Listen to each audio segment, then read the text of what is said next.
welcome back to another Artifact Corner. Today we will be looking at a small and unassuming book in our collections.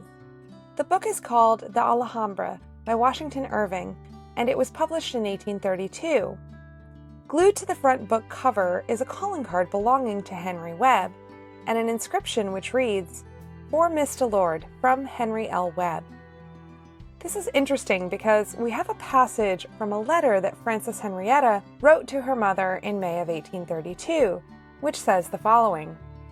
"As Saturday evening got somewhat advanced, I was reading, very sleepy, my hair looked frightful, when there was a ring at the door. Who should it be but Mr. W.? He brought me a work on revivals."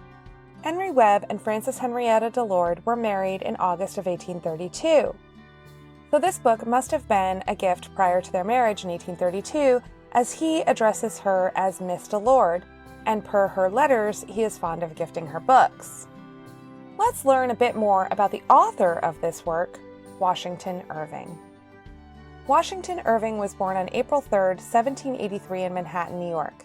His parents were William Irving Sr., originally of Orkney, Scotland, and Sarah, who was originally of Falmouth, Cornwall, England. They married in 1761 while William was serving as a petty officer in the British Navy. They had 11 children, 8 of whom survived to adulthood. Irving's mother named him after George Washington. In 1802, at the age of 19, he began writing letters to the New York Morning Chronicle, submitting commentaries on the city's social and theater scene under the pseudonym Jonathan Oldstyle. His health not being well, his brothers funded a trip to Europe for him, and he gallivanted around from 1804 to 1806.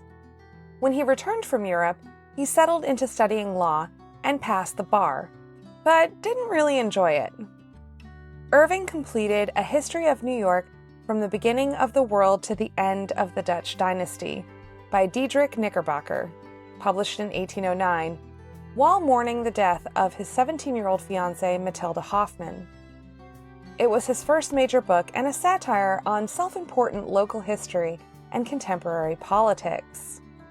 After the success of A History of New York, Irving searched for a job and eventually became the editor of The Analytic magazine, where he wrote biographies of naval heroes such as James Lawrence and Oliver Hazard Perry.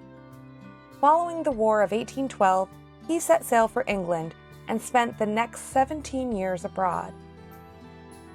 It was during his time in Europe that Irving wrote some of his most famous stories, like The Legend of Sleepy Hollow, Rip Van Winkle, and The Alhambra.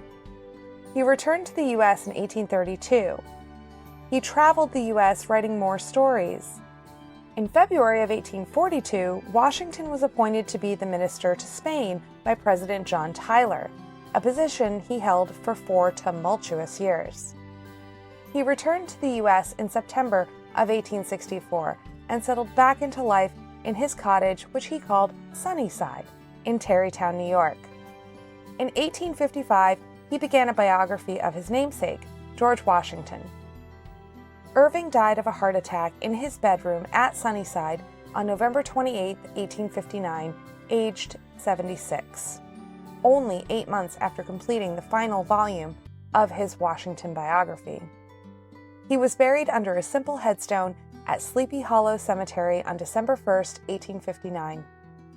Irving is largely credited as the first American man of letters and the first to earn his living solely by his pen. Our book is in fair shape. There are stains on the cover and the pages are a little tatty. It is amazing that the calling card from Henry Webb with its inscription has survived, still very well affixed to the cover. This is a classic in American literature, and we are so lucky to have it in our collections. Thanks so much for stopping by.